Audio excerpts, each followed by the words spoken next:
রাধে রাধে বন্ধুরা, আবার চলে এসেছি আমার ছোট্ট গোপাল সোনার আবার একটা ভিডিও নিয়ে। আজকের ভিডিওতে তোমাদের সঙ্গে শেয়ার করব যে অনেকের বাড়িতে কিন্তু গোপাল সোনা আছে, কিংবা অনেক দিদিভাইরাই কিন্তু ভাবছো যে গোপাল সোনাকে বাড়িতে আনবো। তা গোপাল সোনাকে বাড়িতে এনে কি কাজগুলো একদমই করতে নেই, যাতে কিন্তু গোপাল সোনা খুবই কষ্ট পায়। আর বাড়িতে গোপাল সোনা এনে তার কিভাবে সেবা দিতে হয়, তার কিভাবে পুজোর নিয়ম, আর অনেকে কিন্তু প্রাণ প্রতিষ্ঠা করে কিন্তু গোপাল সোনার একদমই খেয়াল রাখে না। আর কোন কাজগুলো করলে আমরা কিন্তু অনেক পাপের ভাগী হতে পারি, সেটাই তোমাদের সঙ্গে শেয়ার করব। তাই প্লিজ তোমরা ভিডিওটি স্কিপ না করে পুরো ফুল দেখো, আশা করি তোমাদের আজকের ভিডিওটি ভালো লাগবে। আর আমাদের গোপাল সোনা এই যে ঘুমিয়ে রয়েছে, আর গোপাল সোনাকে ঘুম থেকে কিন্তু একবারে হঠাৎ করে জাগিয়ে দিতে নেই। গোপাল সোনার পা টিপে তারপরে কিন্তু রাধে রাধে বলে তারপরে কিন্তু গোপাল সোনাকে জাগাতে হয়। কিংবা তোমরা হাতে তালি দিয়েও জাগাতে পারো, আবার ওই যে ঘন্টা ঘন্টা বাজিয়েও কিন্তু গোপাল সোনাকে জাগানো যায়। আর অনেক রকম নিয়ম কিন্তু থাকে, কিছু না কিছু নিয়ম কিন্তু ফলো করতেই হয়। আর বাড়িতে গোপাল সোনা থাকলে কিন্তু অনেক নিয়ম অনেক কিছু কিন্তু পালন করতে হয়।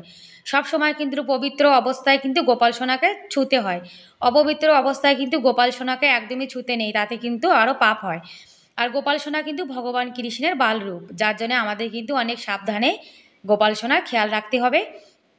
আর বাড়িতে গোপাল রাখা কিন্তু একদম সহজ কাজ না, অনেক অনেক কঠিন কাজ।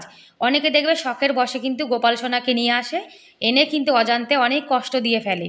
আর গোপাল সোনাকে যাই খেতে দাও, ফল মিষ্টি প্রসাদ যা আছে তুমি যা ভালোবেসে গোপাল সোনাকে খাওয়াবে, অবশ্যই কিন্তু একটা তুলসী পাতা দেবে। তুলসী পাতা ছাড়া কিন্তু গোপাল সোনা একদমই ভোগ গ্রহণ করে না। অনেকে কি করে, প্রসাদের মধ্যে জলের মধ্যে কিন্তু ফুল দিয়ে দেয়। ফুল দিলে কিন্তু গোপাল সোনা একদম সেবা গ্রহণ করবে না। গোপাল সোনার সেবায় তুলসী পাতা অনেক অনেক জরুরি কিন্তু।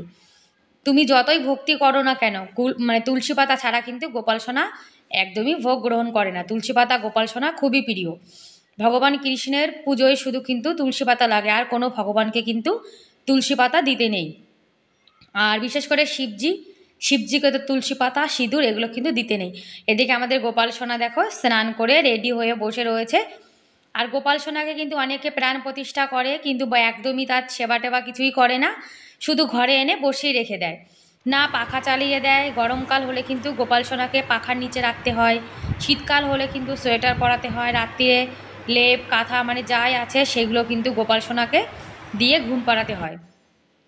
আর গোপাল সোনাকে 3 বেলা কিন্তু সেবা দিতে হয়। গোপাল সোনাকে 3 বেলা তোমরা যাই পারো, ফল পারো মিষ্টি পারো যাই হোক না কেন, 3 বেলা কিন্তু সেবা দিতেই হবে।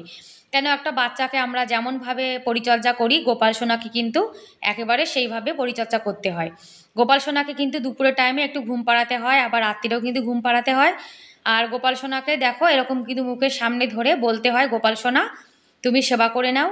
কেন, ছোট বাচ্চা তো, ছোট বাচ্চারা তো হাত দিয়ে খেতে পারে না, যার জন্য কিন্তু এইভাবে মুখের সামনে ধরতে হয়। আর গোপাল সোনাকে খাওয়ানোর পরে সেটা কিন্তু আলাদা একটা নিরামিষ পাত্রে রেখে দিতে হবে।